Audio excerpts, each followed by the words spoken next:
പക്ഷെ എന്തുകൊണ്ടാണ് ഡിജിറ്റൽ മാർക്കറ്റിംഗിൽ ഇപ്പോൾ പോസിറ്റീവ് ആൻഡ് നെഗറ്റീവ് റിവ്യൂസ് അല്ലേ? 100 ദറംസിന് ഞാൻ 500 പോസ്റ്റ്, 100 വീഡിയോസ്, 50 AI വീഡിയോസ്. കുറെ ആഡ് കാണുന്നു. Everyone welcome to boring house marketing mantra. ശരിയാണ്, ഡിജിറ്റൽ മാർക്കറ്റിംഗ് ഇപ്പോൾ നല്ല രീതിയിൽ വളർന്നു വരുന്നുണ്ട്. പക്ഷെ എന്തുകൊണ്ടാണ് ഡിജിറ്റൽ മാർക്കറ്റിംഗിൽ ഇപ്പോൾ പോസിറ്റീവ് ആൻഡ് നെഗറ്റീവ് റിവ്യൂസ് അല്ലേ?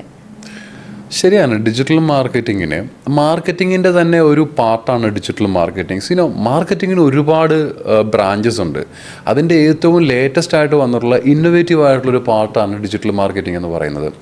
പക്ഷേ എന്താണ് അതിൻ്റെ പ്രശ്നമെന്ന് വെച്ച് കഴിഞ്ഞാൽ, if you open Instagram, Facebook or any other social media channel, you will see 500 ദറംസിന് ഞാൻ 500 പോസ്റ്റ്, 100 വീഡിയോസ്, 50 AI വീഡിയോസ് കാണാൻ കഴിയും. സോ ആളുകളുടെ വിചാരം എന്ന് പറയുന്നത് ഈ 500 ദറംസ് 1000 ദറംസ് കൊടുത്തു കഴിഞ്ഞാൽ എനിക്ക് എൻ്റെ കമ്പനി സക്സസ് ആക്കാൻ പറ്റും, അല്ലെങ്കിൽ എനിക്കൊരു 100 പോസ്റ്റ് ഒരാൾ ചെയ്തു തരുമ്പോഴാണ് എനിക്ക് കൂടുതൽ സോഷ്യൽ മീഡിയ ആളുകൾ കാണുന്നത്. ഇങ്ങനെയുള്ള ഒരുപാട് മണ്ടൻ ഐഡിയാസ് ഇപ്പോൾ ഇവിടെ ഉണ്ട്.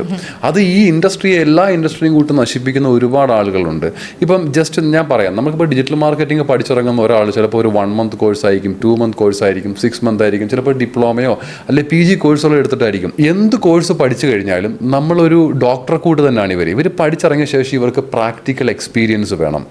അപ്പോൾ ഇങ്ങനെയുള്ള ആളുകൾ എന്താ ചെയ്യുന്നതെന്ന് വെച്ച് കഴിഞ്ഞാൽ, ചില ആളുകൾ ഇതുകൂട്ട് തന്നെ പോസ്റ്റ് ഇടും. ഞാൻ 499 അല്ലെ 1000 ദറംസ് അല്ലെ 10,000 രൂപയ്ക്കൊക്കെ ഞാൻ ഇത്ര പോസ്റ്റ് ചെയ്യാം. അപ്പം കമ്പനി ഓണേഴ്സ് വിചാരിക്കും എനിക്ക് ഇത്ര കിട്ടുന്നുണ്ട്, അവിടെ പോകാം. ഇങ്ങനെയുള്ള ചില മിഥ്യാധാരണകളാണ് ഈ ഇൻഡസ്ട്രിയെ തകർക്കുന്നത്. യഥാർത്ഥത്തിൽ ഒരു കമ്പനിക്ക് ഡിജിറ്റൽ മാർക്കറ്റിങ്ങിന് വേണ്ടി പോകുമ്പം ആദ്യം ചെയ്യേണ്ടതെന്ന് പറയുന്നത് എത്ര രൂപ എനിക്ക് വരുമാനം ഉണ്ടാക്കണം. സപ്പോസ് ജസ്റ്റ് ഇമാജിൻ, എനിക്കൊരു 10 ലക്ഷം രൂപ അല്ലെ 10 lakh ദിറംസ് എനിക്ക് വരുമാനം ഉണ്ടാക്കണം.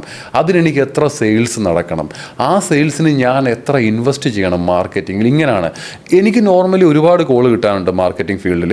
അവരാദ്യം തന്നെ വിളിച്ചിട്ട് ചോദിക്കുന്നത്, നമ്മുടെ ഹോട്ടലിൽ വിളിക്കുന്ന കൂട്ടാണ്, ഹലോ നിങ്ങളുടെ പ്രൈസ് പാക്കേജ് എത്രയാണ്? അപ്പം ഞാൻ തിരിച്ചു ചോദിക്കും, എനിക്ക് മനസ്സിലായില്ല, ഐ ഡിഡ്ന്റ് അണ്ടർസ്റ്റാൻഡ്. അപ്പോൾ പറയും നിങ്ങളുടെ മാർക്കറ്റിംഗ് പാക്കേജ് എത്രയാണ്? നമ്മളൊരു ഡോക്ടറെ വിളിച്ചിട്ട് ഇങ്ങനെയാണോ ചോദിക്കുന്നത്, ഹലോ നിങ്ങളുടെ? അങ്ങനെയല്ല, നമ്മളെ പ്രശ്നമാണ് പറയേണ്ടത്. നിങ്ങൾ ഏത് മാർക്കറ്റിംഗ് ഏജൻസി ആകട്ടെ, നമ്മുടെ പ്രോബ്ലം അവരോട് പറയുക, എനിക്ക് സെയിൽസ് ഇല്ല, അല്ലെങ്കിൽ എനിക്ക് ബ്രാൻഡ് വിസിബിലിറ്റി കൂട്ടണം, കസ്റ്റമർ എൻഗേജ്മെൻറ്റ് കൂട്ടണം. ഇങ്ങനെയുള്ള കാര്യങ്ങൾ പറഞ്ഞു കഴിയുമ്പം അവർ ആ ഏരിയയിലെ കോമ്പറ്റീറ്റേഴ്സിൻ്റെ ലിസ്റ്റ് എടുത്ത ശേഷം ഇതൊക്കെ അവർ സെർച്ച് ചെയ്ത ശേഷം ഒരു പ്ലാൻ ഉണ്ടാക്കും. അപ്പോഴാണ് നമ്മൾ അറിയുന്നത് എത്രയാണ് നമ്മൾ സ്പെൻഡ് ചെയ്യണമെന്നുള്ളത്. ഇവിടുത്തെ ഏറ്റവും വലിയ പ്രശ്നം എന്ന് പറയുന്നത്, സപ്പോസ് ജസ്റ്റ് ഇമാജിൻ നിങ്ങൾ റൺ ചെയ്യുന്ന ഒരു ഇമിഗ്രേഷൻ കമ്പനിയാണെന്ന് വെക്കുക. നിങ്ങൾ യൂറോപ്പിലേക്കോ കാനഡയിലേക്കോ അമേരിക്കയിലേക്കോ വിസ എടുത്തു കൊടുക്കുന്ന ഒരു കമ്പനിയാണെന്ന് വെക്കുക. നിങ്ങൾക്ക് ദുബായ് എന്ന് പറയുന്ന അത്യാവശ്യം നല്ല കോമ്പറ്റീഷൻ ഉള്ളൊരു സ്ഥലമാണ്. സപ്പോസ് ഒരു കമ്പനി പറയുന്നു, ഞാൻ നിങ്ങൾക്ക് ഒരു 5,000 ദറംസ് ഞങ്ങളുടെ യൂസർ ഫീ, ഒരു 5,000 ദറംസ് അല്ലെ 10,000 ദറംസ് നിങ്ങൾ ഇത്ര സ്പെൻഡ് ചെയ്യണം ഗൂഗിളിലും സോഷ്യൽ മീഡിയയിലും. അപ്പോൾ ഇവർ കേൾക്കുമ്പോൾ ഇവർ 2 കണ്ണും തെള്ളും. എന്നിട്ട് കുറച്ച് കഴിയുമ്പോൾ ഇവർ ആരെങ്കിലും വിളിച്ചിട്ട് പറയും, ഞാനിത് 1,000 ദറംസിന് ചെയ്തു തരാം, അല്ലെ 1000 രൂപയ്ക്ക് ചെയ്തു തരാം. ഇവർ നേരെ അങ്ങോട്ട് ഒറ്റ ഓട്ടം ഓടും. ഒരു 2 മാസം അവർ ആ പൈസ അടിച്ചെടുക്കും, ഒരു ബിസിനസ്സും കിട്ടില്ല. സോ ഡിജിറ്റൽ മാർക്കറ്റിംഗ് ആയിക്കോട്ടെ, ഫസ്റ്റ് നല്ലൊരു ഏജൻസിയെ കണ്ടെത്തുക. നിങ്ങൾക്ക് ഓൺ സ്റ്റാഫിനെ വെക്കാനുള്ള റിസോഴ്സസ് ഉണ്ട്, അല്ലെങ്കിൽ അപ്പുറം എക്സ്പീരിയൻസ്ഡ് ആയിട്ടുള്ള ടീമിനെ ഹാൻഡിൽ ചെയ്യാൻ പറ്റുന്നുണ്ടെങ്കിൽ അങ്ങനെ ചെയ്യുക. പക്ഷേ നല്ലൊരു ഏജൻസിയെ കണ്ടെത്തുക, അല്ലെ നല്ല സ്റ്റാഫിനെ വെക്കുക. അതിനുശേഷം മാർക്കറ്റ് സ്റ്റഡി നടത്തുക, ടൂൾസുകൾ യൂസ് ചെയ്യുക. അതിനുശേഷമാണ് നിങ്ങൾക്ക് അറിയാൻ പറ്റും നിങ്ങൾക്ക് എന്ത് എക്സ്പെൻഡിച്ചർ വരണം. ഞാൻ ഗൂഗിൾ ആഡ്സിൽ എന്ത് സ്പെൻഡ് ചെയ്യണം, ഇൻസ്റ്റഗ്രാമിൽ എന്ത് സ്പെൻഡ് ചെയ്യണം, ടിക്ടോക്കിൽ എന്ത് സ്പെൻഡ് ചെയ്യണം എന്നൊക്കെ ഉള്ളത്. ഇപ്പോൾ സപ്പോസ് ഞാൻ പറയട്ടെ, നമ്മുടെ ഇവിടെ ഒരു വലിയൊരു എമിറാത്തി വിഭാഗമുണ്ട്. ഇവർക്ക് വേണ്ടി നമ്മൾ ആഡ് ചെയ്യുന്നു. നമ്മൾ ഇൻസ്റ്റാഗ്രാമിൽ ചെയ്തിട്ട് കാര്യമില്ല. ഇൻസ്റ്റാഗ്രാം അവർ നോക്കും, പക്ഷേ അവർ കൂടുതൽ യൂസ് ചെയ്യുന്നത് സ്നാപ്ചാറ്റാണ്. ഇപ്പം ഞാൻ പറയാം, ഗൂഗിൾ ആഡ്സ്. നിങ്ങളൊരു ബൊട്ടീക്കാണ് നടത്തുന്നതെങ്കിൽ നിങ്ങൾ സോഷ്യൽ മീഡിയയിൽ അഡ്വർടൈസ്മെൻറ്റ് ചെയ്യുന്നതായിരിക്കും നല്ല, rather than going into Google ads. The same things. ഒരുപാട് കാര്യങ്ങളുണ്ട്. അതല്ലാണ്ട് ഇവിടുത്തെ ഏറ്റവും വലിയ വിഷയം എന്ന് പറയുന്നത്, ഇവിടെ ഒരു മാർക്കറ്റിംഗ് കമ്പനിയെ തിരഞ്ഞെടുക്കാൻ പോകുമ്പം ആദ്യം ചോദിക്കുന്നത് അവരുടെ എമൗണ്ടാണ്. എത്ര കുറഞ്ഞ എമൗണ്ടിലേക്ക് പോകാം എന്നാണ് അവർ ചിന്തിക്കുന്നത്. എത്ര കുറഞ്ഞ എമൗണ്ടിലേക്ക് പോകുന്നു അത്രയും കുറവ് ബിസിനസ് ആയിരിക്കും വരുന്നത്. നിങ്ങൾ 10,000 പെർ മന്ത് ഇൻവെസ്റ്റ് ചെയ്യുന്നുണ്ടെങ്കിൽ അതിനനുസരിച്ചുള്ള ബെറ്റർ ലീഡ്സ്, ബെറ്റർ കസ്റ്റമർ നിങ്ങൾക്ക് കിട്ടും. നിങ്ങൾ ആ സ്ഥാനത്ത് 1,000 ദറംസിന് പോവുകയാണെന്നുണ്ടെങ്കിൽ ചിലപ്പോൾ നിങ്ങൾക്ക് ഒന്നും കിട്ടില്ല. സോ ഗൂഗിൾ അല്ലെങ്കിൽ സോഷ്യൽ മീഡിയയ്ക്കൊക്കെ ഒരു റിക്വയർഡ് എമൗണ്ട് ഉണ്ട്. മാത്രമല്ല ഏറ്റവും പ്രധാനപ്പെട്ടത്, ഈ ആഡുകളൊക്കെ ചുമ്മാതെ ഒരുപാട് പേര് പറഞ്ഞു കേട്ടിട്ടുണ്ട്. ഒരുപാട് ഓണേഴ്സിനോട് ഞാൻ സംസാരിച്ചിട്ടുണ്ട്. എൻ്റെ അഡ്വർടൈസ്മെൻറ്റ് ഞാൻ തന്നെയാണ് ഗൂഗിൾ ആഡ്സ് ചെയ്യുന്നത്, സോഷ്യൽ മീഡിയ ഞാൻ തന്നെയാണ് ചെയ്യുന്നത്. ഇവർ യൂട്യൂബ് എടുത്ത് വെക്കും, ഓപ്പൺ ആക്കും, ഇവർ ഈ ആഡ് അങ്ങോട്ട് നോക്കും, അതേപോലെ തന്നെ കോപ്പി പേസ്റ്റ് അടിക്കും. അങ്ങനെയാണ് ഈ കാണുന്ന എല്ലാവർക്കും സക്സസ്ഫുള്ളായിട്ട് ലീഡ് കിട്ടണമായിരുന്നു. ഇത് ഒരുപാട് കഷ്ടപ്പാടുള്ള പണിയാണ്. ടെക്നോളജിക്കലി നല്ല എഫിഷ്യൻ്റ് ആയിരിക്കണം, നോളജ് വേണം, years of experience and practice കൊണ്ട് നേടുന്നതാണ്. So if you can do that by a YouTube video, then it's not going to help you. That's not going to help you because you need time, you need patience, and most of grow ചെയ്യാനായിട്ട് അതിൻ്റെതായ പിന്നെ നമുക്ക് technological efficiency വേണം, അതിനെപ്പറ്റി അറിയാതിരിക്കണം. ഇതില്ല എന്നുണ്ടെങ്കിൽ എല്ലാവരെ പോലെ എനിക്കും ഒരു ഗൂഗിളിൽ നോക്കിയിട്ട് എനിക്കൊരു ഗൂഗിൾ ആഡ് സെറ്റ് ചെയ്യാൻ വിടാം. പക്ഷേ ഗൂഗിൾ അത് റിജക്റ്റ് ചെയ്യും, നിങ്ങൾ ഇടുന്ന പൈസ പോകും. ഒരാഴ്ച കഴിയുമ്പോൾ നിങ്ങൾ മാറിയിടുന്ന് ഗൂഗിളിനെ എന്തെങ്കിലും ചീത്ത വിളിക്കാൻ തുടങ്ങും. സോഷ്യൽ മീഡിയയിൽ ഇത് തന്നെ, ഇതാണ് പ്രശ്നം. എനിക്കറിയാവുന്ന ഇവിടുത്തെ ഒരു നല്ല ഹോസ്പിറ്റലിൻ്റെ ഒരു MD ഉണ്ട്, സ്വന്തമായിട്ട് 6 മാസം 7 മാസത്തോളം ആർഡർ റൺ ചെയ്തിട്ട് അറൗണ്ട് 1 lakh dirhams കളഞ്ഞു. അതിനുശേഷമാണ് പുള്ളി നമ്മളെടുക്ക് വരുന്നതല്ലേ, നമ്മൾ വിളിക്കുന്നത്, നമ്മളൊരു നല്ല മാർക്കറ്റിംഗ് ടീമിനെ പുള്ളിക്ക് കൺസൾട്ട് ചെയ്യാൻ നമ്മൾ കൊടുക്കുന്നത്. The same thing, 1 lakh dirhams ആണ് സ്വന്തമായിട്ട് യൂട്യൂബ് നോക്കി. പുള്ളി നോക്കുമ്പോൾ പുള്ളി ഡോക്ടറാണ്, പുള്ളിക്കാനുള്ള നോളജ് ഉണ്ടെന്ന് പറഞ്ഞു. പക്ഷേ ആ 1 lakh dirhams നിന്ന് എനിക്ക് വന്നൊരു 20,000 dirhams പോലും പുള്ളിക്ക് ഏൺ ചെയ്യാൻ പറ്റിയിട്ടില്ല.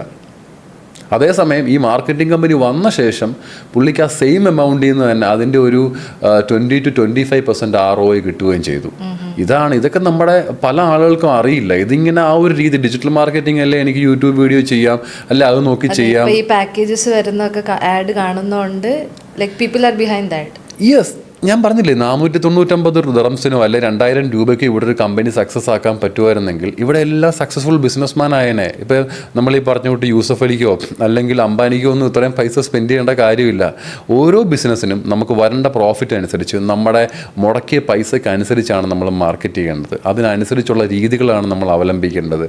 It's not a simple thing, it's a very good science, a lot of science behind it. So as we discussed, ഇപ്പോൾ നമ്മൾ പറഞ്ഞല്ലോ ഇതിലേതാ ഡിജിറ്റൽ മാർക്കറ്റിംഗ് കമ്പനിയാണോ നല്ലത്, അതോ ഡിജിറ്റൽ മാർക്കറ്റിംഗിൽ ഒരു സ്റ്റാഫിനെ ഹയർ ചെയ്യുന്നതാണോ, ഏതാണ് ബെറ്റർ ഓപ്ഷൻ?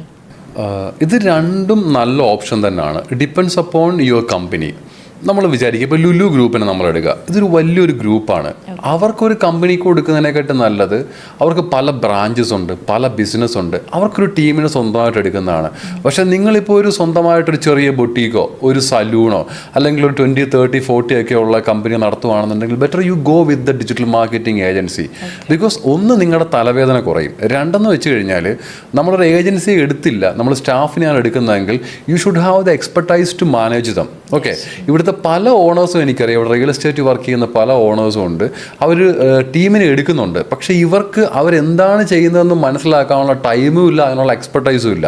സോ ഒരു ഡിജിറ്റൽ മാർക്കറ്റിംഗ് മാനേജറെ എടുക്കും, ഒരു ഡിസൈനറെ എടുക്കും, സോഷ്യൽ മീഡിയയ്ക്ക് ഒരാളെ എടുക്കും, ഗൂഗിൾ ആഡ്സിന് ഒരാളെ എടുക്കും, may be they will have 10-15 people. Okay, പക്ഷേ പ്രോബ്ലം എന്താണെന്ന് വെച്ച് കഴിഞ്ഞാൽ ഇവരെ എടുക്കുമ്പം ഇവർക്ക് അവർ പറഞ്ഞു കൊടുക്കാനുള്ള, ഇവരെന്താണ് ചെയ്യുന്നതെന്നുള്ള ടെക്നിക്കൽ എക്സ്പെർട്ടൈസ് കാണത്തില്ല. So if you are a small company or a medium company, you don't have that much branches, better you go with the agency. Or if you are a big group like Lulu അല്ലെങ്കിൽ MR അങ്ങനെയൊക്കെ പറയുകയാണെന്നുണ്ടെങ്കിൽ നമുക്ക് നമ്മുടെ agency അല്ല staff തന്നെയാണ് ഏറ്റവും best. അവരുടെ ആ വാല്യൂസ്, അവരെങ്ങനെയാണ് എൻഗേജ് ചെയ്യുന്നത്, അതൊക്കെ അവരെ പഠിപ്പിച്ച ശേഷം അവർ കൊണ്ടുപോകാൻ പറ്റും. ബിക്കോസ് ഒരു വലിയൊരു കമ്പനിയാണ് നമ്മൾ എടുക്കുന്നതെന്നുണ്ടെങ്കിൽ ഒരു 6 മാസത്തിനുള്ളിലൊന്നും പ്രോഫിറ്റ് അവർ പ്രതീക്ഷിക്കുന്നില്ല. അവർക്ക് ടൈമുണ്ട് ഈ ടീമിനെ ടെസ്റ്റ് ചെയ്യാൻ വേണ്ടി. പക്ഷേ നമ്മളൊരു 10,000 dirhams അല്ലെങ്കിൽ 15,000 dirhams ഒക്കെ നമ്മൾ സ്പെൻഡ് ചെയ്ത് ഒരു ഏജൻസിയുടെ അടുക്ക പോകുമ്പം നമുക്ക് അവർക്ക് പറയാം, നിങ്ങൾ എനിക്ക് ഫസ്റ്റ് മന്ത് തൊട്ട് റിസൾട്ട് തരണം, അല്ലെങ്കിൽ സെക്കൻഡ് മന്തിൽ എനിക്ക് റിസൾട്ട് വേണം. ഓക്കെ, നമുക്ക് അത്ര കട്ടിയായിട്ട് പറയാൻ പറ്റും. നമ്മുടെ സ്റ്റാഫ് ആകുമ്പോൾ അത്രയും വലിയ ഗ്രൂപ്പ് ആകുമ്പം 2-3 months, okay, we can wait, no worries, okay, we can research on that, then the result will come, no worries. പക്ഷേ ഏറ്റവും ബെറ്റർ ഇതാണ്, നമ്മുടെ സിറ്റുവേഷൻ അനുസരിച്ച് നമ്മളൊരു തീരുമാനം എടുക്കുക. ഇഫ് സപ്പോസ് ഒരാൾ ഒരു 10 lakh dirhams അല്ലെങ്കിൽ ഒരു 2 crore rupees ഇൻവെസ്റ്റ് ചെയ്യാനാണ് പ്ലാൻ എങ്കിൽ അവർ മാർക്കറ്റിങ്ങിന് വേണ്ടി എത്ര രൂപയാണ് മാറ്റി വയ്ക്കേണ്ടത്, എത്രയാണ് അവർ അതിന് വേണ്ടി മാർക്കറ്റിങ്ങിന് വേണ്ടി മാത്രം കാണേണ്ട ഒരു എമൗണ്ട് എത്രയാണ്? അത് ഡിപ്പെൻസ് ആണ്. അതായത് ഓരോ ഇൻഡസ്ട്രി അനുസരിച്ചാണ് മാർക്കറ്റിങ്ങിൻ്റെ എമൗണ്ട് വരുന്നത്.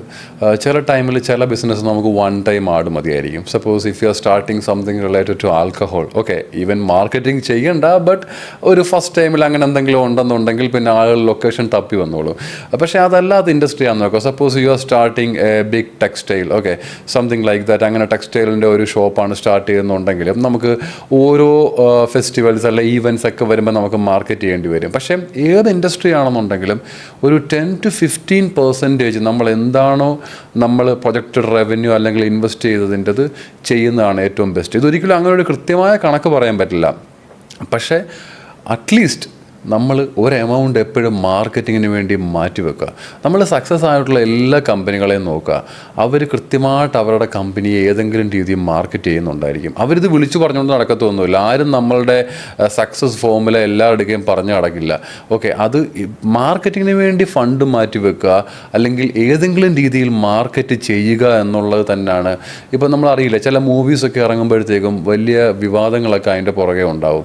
ഒരു പരിധിവരെ ഇതൊക്കെ ഉണ്ടാക്കി വിടുന്നതാണ്, പടച്ചു വിടുന്നതാണെന്ന് തന്നെ പറയാം. കാരണം അറ്റൻഷൻ കിട്ടുക. ഒരു വിവാദം ഉണ്ടാക്കുക, ഈ ഡിസ്റപ്റ്റീവ് മാർക്കറ്റിംഗ് സ്ട്രാറ്റജി ഭയങ്കര സിമ്പിളാണ്. ഒരു വിവാദം ഉണ്ടാക്കുക. അടുത്തിടെ മൈക്ക് ടൈസൻ്റെ ഒരു ഫൈറ്റ് നടന്നിരുന്നു. അതിനകത്തൊക്കെ നല്ല വിവാദം ഉണ്ടാക്കിയത് മില്യൺസ് ഓഫ് ഡോളേഴ്സാണ് അതിനകത്ത് വന്നത്. സോ അങ്ങനെയൊക്കെയുള്ള മാർക്കറ്റിംഗ് ടെക്നിക്കുകൾ യൂസ് ചെയ്യുക. അതല്ലെങ്കിൽ ഫണ്ട് മാറ്റി വെച്ച് തന്നെ മാർക്കറ്റിംഗ് ചെയ്തില്ല എന്നുണ്ടെങ്കിൽ നിങ്ങളുടെ കമ്പനി വളരില്ല എന്ന് പറയില്ല, പക്ഷെ അതിനൊരു ലെവൽ കാണും. അത് നിങ്ങളുടെ ഡിസിഷനാണ്. എൻ്റെ കമ്പനി എവിടെ വരെ പോകണം. ഒന്നുകിൽ മാർക്കറ്റിംഗ് ചെയ്തില്ലെങ്കിൽ നിങ്ങളുടെ കമ്പനി പരാജയപ്പെടും, അതല്ലെങ്കിൽ വളരും. പക്ഷേ ആ വളർച്ചയെന്ന് പറഞ്ഞത് അനീമിയ വന്ന കുട്ടിയെ കൂട്ടായിരിക്കും. നിങ്ങൾക്ക് ഒരിക്കലും എന്താവില്ല, നിങ്ങൾ വിചാരിക്കുന്ന പൊട്ടൻഷ്യലിൽ എത്തില്ല. സോ ആദ്യം തന്നെ പറഞ്ഞു, മാർക്കറ്റിംഗ് എന്ന് പറയുന്നത് is just like our heart. Okay, അതിനെ നമ്മൾ അവഗണിച്ച് കഴിഞ്ഞാൽ കൊളസ്ട്രോൾ കൂടി മരിക്കുന്ന കൂട്ട് തന്നെ നമ്മുടെ ബിസിനസ്സും മരിച്ചു പോകും. എന്നിട്ട് പറയും, അയ്യോ ഇവിടുത്തെ ഇൻഡസ്ട്രി മോശമാണ്, അയ്യോ ഗവൺമെൻറ് മോശമാണ്, പോളിസീസ് മോശമാണെന്നൊക്കെ നമുക്ക് അറിയാൻ പറ്റും. പക്ഷേ ഒരു ബിസിനസ് മരിക്കുന്നതിൻ്റെ പ്രധാനപ്പെട്ട റീസൺ എന്ന് പറയുന്നത് ആ ബിസിനസ് നടത്തുന്ന വ്യക്തി തന്നെയാണ്. ഒരുപാട് ബിസിനസ്സുകൾ നമ്മൾ കണ്ടിട്ടുണ്ട്. സക്സസ് ആവുന്ന കണ്ടിട്ടുണ്ട്, ഫെയിൽ ആവുന്ന കണ്ടിട്ടുണ്ട്, ഫെയിൽ ആയ ശേഷം തിരിച്ചു വരുന്ന കണ്ടിട്ടുണ്ട്. അതൊക്കെ കുറേ ആളുകളുടെ ഹാർഡ് വർക്കും അവരുടെ മാർക്കറ്റിംഗ് സ്ട്രാറ്റജീസും കൊണ്ടാണ്. സോ വിജയിക്കുമ്പോൾ മാത്രം എൻ്റെ കഴിവും, പരാജയപ്പെടുമ്പം അത് ഗവൺമെൻറ്റിൻ്റെ കുഴപ്പം അല്ലെ ദൈവത്തിൻ്റെ കഴിവുകേട് എന്നൊന്നും പറഞ്ഞിട്ട് കാര്യമില്ല. വിജയവും പരാജയവും ബിസിനസ്സിലാകട്ടെ ജീവിതത്തിലാകട്ടെ നമ്മുടെ മാത്രമാണ്. വേറെ ആരെയും ബ്ലെയിം ചെയ്തിട്ട് കാര്യമില്ല. നമ്മൾ പരാജയപ്പെട്ടിടത്തൊക്കെ ഒരുപാട് ആളുകൾ വിജയിക്കുന്നുണ്ട്. നമ്മൾ വിജയിച്ച സ്ഥലത്ത് ഒരുപാട് ആളുകൾ പരാജയപ്പെടുന്നുണ്ട്. അതിൻ്റെ പ്രധാനപ്പെട്ട കാര്യം എന്ന് പറയുന്നത് നമ്മൾ ആ സാഹചര്യത്തിനോട് എങ്ങനെ ഫൈറ്റ് ചെയ്യുന്നു എന്നുള്ളതാണ്. Be a fighter if it is in business or in life. Okay, success ഉറപ്പായിട്ടും ഉണ്ടാവും. Maybe it will take some time. ചെയ്യുമ്പോൾ നമ്മൾ മാർക്കറ്റിംഗും ഒരു പ്രയോറിറ്റി ആയിട്ട് കാണണം. പ്രയോറിറ്റി അല്ല, it is like a branch of business. നിങ്ങൾ ബിസിനസ് ചെയ്യുന്നു, അതിനെ നിങ്ങൾ മാർക്കറ്റ് ചെയ്യുന്നു. നിങ്ങൾ എത്ര കൂടുതൽ മാർക്കറ്റ് ചെയ്യുന്നു അത്ര കൂടുതൽ പ്രോഫിറ്റ് നിങ്ങളിലേക്ക് വരും. നമുക്കറിയാവുന്ന ഒരുപാട് എക്സാമ്പിൾസ് ഉണ്ട്. നമ്മൾ നോക്കൂ, നമ്മൾ മലബാർ ഗോൾഡിൻ്റെ തന്നെ എടുക്കാം. അവർ മോഹൻലാലിനെ വെച്ചിട്ടാണ് അഡ്വർടൈസ്മെൻറ്റ് ചെയ്തിട്ടുള്ളത്. അപ്പം നോക്കൂ, അവർ സ്ഥിരം, അവർക്ക് മലബാർ ഗോൾഡിന് അഡ്വർടൈസ്മെൻറ്റിൻ്റെ കാര്യമില്ല. അവർക്ക് ഒരുപാട് ക്ലയൻസ് വരുന്നുണ്ട്. പക്ഷേ എന്താ ചെയ്യുന്നത്, പുതിയ അഡ്വർടൈസ്മെൻറ്റ് ചെയ്യുമ്പോൾ വീണ്ടും റീച്ച് ആവുകയാണ്. ഇറ്റ്സ് ലൈക്ക് നമ്മളൊരു തീ കത്തുമ്പോൾ അതിലേക്ക് പെട്രോൾ ഒഴിക്കുന്ന കൂട്ടാണ് നല്ല മാർക്കറ്റിംഗ്. ഇതിങ്ങനെ ആളിക്കത്തിക്കൊണ്ടിരിക്കും. ഇതറിയാത്ത ആളുകളാണ് എന്ത് ചെയ്യുന്നത്, കിടന്ന് ഓടുന്നത് മാർക്കറ്റിംഗ് വേണ്ട എന്നുള്ളത്. പിന്നെ ഏറ്റവും പ്രധാനപ്പെട്ട ഒരു കാര്യം, ഒരു ബിസിനസ് സ്റ്റാർട്ട് ചെയ്യുമ്പോൾ പല ആളുകളും ആ ബിസിനസ് സ്റ്റാർട്ട് ചെയ്യാനുള്ള എമൗണ്ട് കൊണ്ട് തന്നെ ഇറങ്ങും. 100 രൂപയാണെന്നുണ്ടെങ്കിൽ ആ 100 ദിർഹംസ് അല്ലെങ്കിൽ 100 രൂപ കൊണ്ട് ഇറങ്ങും. ഇവരുടെ വിചാരം ഞാനിതിൽ നിന്ന് പ്രോഫിറ്റ് എടുത്ത ശേഷം മാർക്കറ്റ് ചെയ്യുമെന്നാണ്. ഇവർ ഒരിക്കലും പ്രോഫിറ്റ് എടുക്കാനും പോകുന്നില്ല, ഇവർ മാർക്കറ്റ് ചെയ്യാനും പോകുന്നില്ല. ഇവരവിടെ മരിക്കുകയാണ്, ആ ബിസിനസ് അവിടെ മരിക്കുകയാണ്. സോ നിങ്ങൾ ബിസിനസ്സിന് ഇറങ്ങുന്നുണ്ടെങ്കിൽ നിങ്ങൾക്ക് 100 രൂപയാണ് ബിസിനസ്സിന് വേണ്ടതെങ്കിൽ നിങ്ങൾ 150 രൂപ അല്ലെ 130 രൂപയായിട്ട് ഇറങ്ങുക. കാരണം ഒരു 99% നിങ്ങൾക്ക് പ്രോഫിറ്റ് എടുത്ത ശേഷം മാർക്കറ്റ് ചെയ്യാൻ പറ്റില്ല. സോ നിങ്ങൾ ബിസിനസ് തുടങ്ങുമ്പോൾ തന്നെ ഒരു 30 രൂപയും കൂടി ഇട്ട് ഇത് ഏതെങ്കിലും രീതിയിൽ മാർക്കറ്റ് ചെയ്ത് നിങ്ങളുടെ എക്സാക്റ്റ് ക്ലയൻറ്റിലേക്ക് എത്തിക്കുകയാണെന്നുണ്ടെങ്കിൽ നിങ്ങൾ വളരെ പെട്ടെന്ന് സക്സസ് ആവും. അതല്ല നിങ്ങളിൽ ഒരുപാട് പൈസ ഉണ്ടെന്നുണ്ടെങ്കിൽ കുഴപ്പമില്ല, നിങ്ങൾ വീണ്ടും കയ്യിൽ നിന്ന് തന്നെ പൈസ എടുത്ത് റീഇൻവെസ്റ്റ് ചെയ്ത് കൊണ്ടുപോവുക. എന്തായാലും ഏത് ബിസിനസ് ആവട്ടെ അത് മാർക്കറ്റിംഗ് വേണം. അത് എത്ര ഡേർട്ടി ബിസിനസ് ആണെങ്കിലും എത്ര നല്ല ബിസിനസ് ആണെന്നുണ്ടെങ്കിലും യു നീഡ് മാർക്കറ്റിംഗ്. വേറെ വഴിയില്ല. ഓക്കെ ഗൈസ്, ഈ സെക്ഷൻ ഇനിയും തുടരുന്നതാണ്. If you have any doubts related to marketing strategy or else ബിസിനസ്സിൽ എങ്ങനെ മാർക്കറ്റിംഗ് ഇംപ്രൂവ് ചെയ്യണമെന്നുണ്ടെങ്കിൽ please comment. Till then signing off from boring house.